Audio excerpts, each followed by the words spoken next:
मला फार इन्स्पायर व्हायला होतं तुझे अष्टांग योगाचे व्हिडिओ. वाव, हे करायचंय. This should be the ideal morning. फिटनेसच्या बाबतीत तुझं काय अप्रोच आहे तेजश्री? फिटनेसच्या बाबतीत आत्ताच्या जनरेशनमध्ये मला असं वाटतं की तुमचं डोकं सॉर्टेड नसेल तर प्लीज ₹1ही जिममध्ये घालवू नका, कारण तुम्ही वेस्ट करताय तुमचं मनी. त्यामुळे जर फिटनेसचा विचार करायचा असेल तर सगळ्यात आधी तुमच्या मेंटल हेल्थकडे लक्ष द्या. मेंटल हेल्थवरून पुढे सगळं घडतं. आपल्याला असं वाटतं की आज मला पिंपल झाले तर मी सगळ्यात एक्सपेन्सिव्ह जाऊन क्रीम आणते, तर प्लीज ट्राय दॅट आणि बघा तुमचं स्किन क्लिअर होते का. पण ती नाही होणार जर तुमच्या डोक्यामध्ये खूप विचार सुरू असतील. आणि आत्ताच्या काळात तर मेंटल हेल्थ हा फारच निग्लेक्ट केला जाणारा विषय वाटतो मला, कारण फिटनेसबद्दल बोलायला गेल्यावर मी हा विषय बोलल्याशिवाय नाही पुढे जाऊ शकत. Though I do yoga, though I do gymming आणि स्विमिंग आणि वॉट एव्हर आय डू, पण त्या सगळ्यामध्ये माझा अप्रोच, माझी मेंटल हेल्थ बरी नसली. आणि ह्याचं उत्तम उदाहरण सांगते की काही दिवस असतात की not every day is a good day, and let's accept that की तुम्ही 24 तास स्वतःला चार्जड अप नाही ठेवू शकत. There are good days, there are bad days.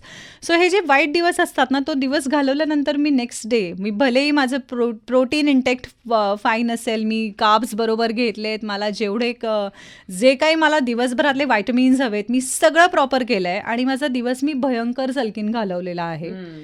तर त्या प्रॉपर प्रोटीन इंटेक्ट सकट सुद्धा मला नेक्स्ट डे 3 kgचा डंबेल हा 10 kgचा वाटतो. मला नाही तो लिफ्ट करता येत, because my mental health is not good. त्यामुळे जर का हेल्थसाठी विचार करत असाल तर सगळ्यात आधी स्वतःला मेंटली स्ट्रॉंग बनवा, मेंटली छान ठेवा आणि ॲट पीस ठेवा.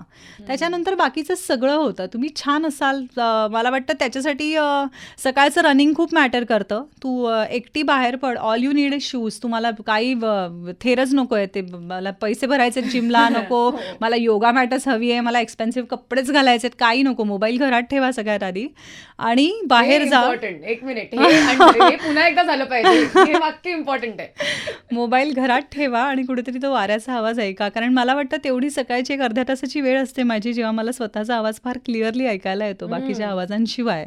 सो त्यावेळी शांतपणे जा बाहेर आणि वाऱ्याच्या दिशेने आणि वाऱ्याच्या विरुद्ध दिशेने हे धावा, कारण ते खूप छान असते ती गोष्ट.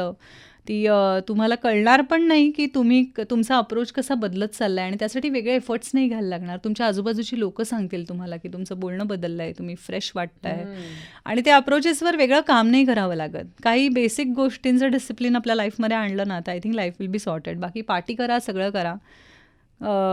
खाल्ल्या अन्नाला जागतो असं आपण म्हणतो, तसं मी खाल्ल्या अन्नाला धावत जा असं म्हणते. थोड़े ज़्यादा कैलोरीज पेट में गए तो कल 2 किलोमीटर ज़्यादा भाग लो, बाकी सॉर्टेड. पार्टी करो, मज़े करो, सब करो.